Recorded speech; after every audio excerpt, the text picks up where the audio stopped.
E aí, galera do XP Resolve, sou eu, Sol Diniz, aqui para mais uma questão de biologia. Vem comigo! Acredita-se que os olhos evoluíram de órgãos sensores de luz para versões que formam imagens. O olho humano atua como uma câmera, coletando, focando e convertendo a luz em sinal elétrico, que é traduzido em imagens pelo cérebro. Mas, em vez de um filme fotográfico, é uma retina que detecta e processa os sinais, utilizando células especializadas. Moluscos cefalópodes, como as lulas, possuem olhos semelhantes aos dos humanos, apesar da distância filogenética. Então, queridos, nós temos algumas informações importantes aqui. Ele está pegando dois organismos, humanos e moluscos, que ele já está dizendo que são filogeneticamente distantes. Então, eu vou colocar aqui o ser humano e eu vou colocar aqui o molusco. No caso específico, tá? Eu vou colocar aqui o cefalópodes, que poderia ser um polvo, uma lula, como ele citou. Vou colocar aqui os cefalópodes, ok? Esses organismos, eles não têm nenhum ancestral recente em comum que tenha esses olhos bem desenvolvidos. Então, eu não posso afirmar que esses olhos bem desenvolvidos surgiram de um ancestral recente em comum, porque a gente não encontra nenhum ancestral recente entre homens e cefalópodes que tenham olhos tão desenvolvidos assim. Se a gente for analisar, os outros moluscos não têm olhos tão desenvolvidos. Outros grupos de invertebrados, que são, inclusive, mais próximos dos cordados do que os moluscos, não têm olhos tão desenvolvidos.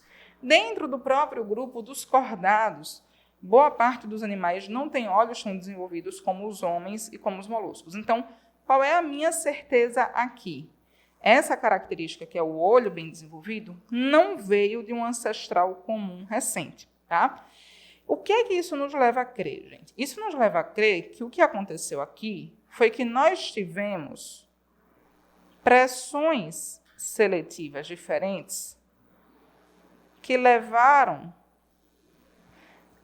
à seleção de características semelhantes.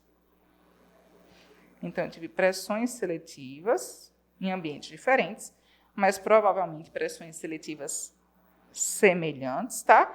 Que tenham levado aqui, no caso, à seleção de características com funções semelhantes. Agora, essas características, elas têm diferente origem, porém, elas têm a mesma função. Isso aqui caracteriza o que nós chamamos de órgãos ou estruturas análogas, que surgem por um processo, são selecionadas por um processo evolutivo que a gente chama de uma evolução convergente. A gente vê algo semelhante, por exemplo, quando a gente fala de asas de insetos e asas de aves, tá? Eu não tenho um ancestral comum recente entre insetos e aves que já tivesse asa e essa asa se manteve nesses grupos. Não. A asa surgiu de forma independente no grupo dos insetos e surgiu de forma independente no grupo das aves. Elas não têm a mesma origem, tá? Elas não refletem uma similaridade filogenética, mas têm a mesma função. Então, eu digo que houve ali uma analogia devido a um processo de evolução convergente. Então, vamos lá.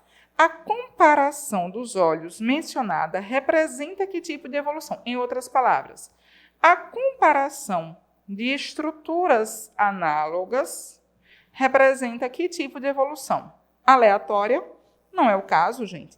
De fato, cada característica aqui surgiu aleatoriamente, mas ele não está falando da origem independente de cada característica, ele está falando do processo comparativo.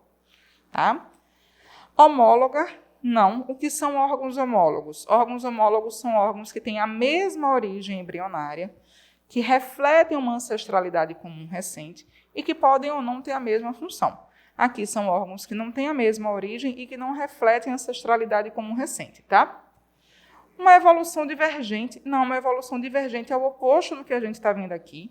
Uma evolução divergente seria se eu tivesse um ancestral comum e esse ancestral comum, diversas populações dele, começasse a irradiar para locais com pressões seletivas diferentes, tá? E em cada local com pressão seletiva diferente, características distintas, né, teriam sido selecionadas. Então, teria havido aí uma divergência evolutiva, não é o que eu vejo aqui.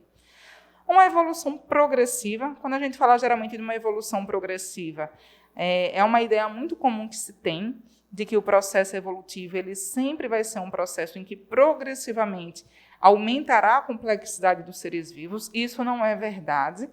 Evolução significa mudança.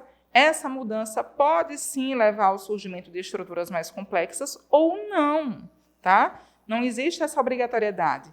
Se a evolução sempre levasse ao surgimento de estruturas mais complexas, de organismos mais complexos, provavelmente nós não teríamos mais, na biodiversidade atual, organismos simples como vírus, como bactérias, e a gente sabe que isso não é verdade, tá? E uma evolução convergente, de fato, foi o que nós vimos aqui. Então, o nosso gabarito é letra E.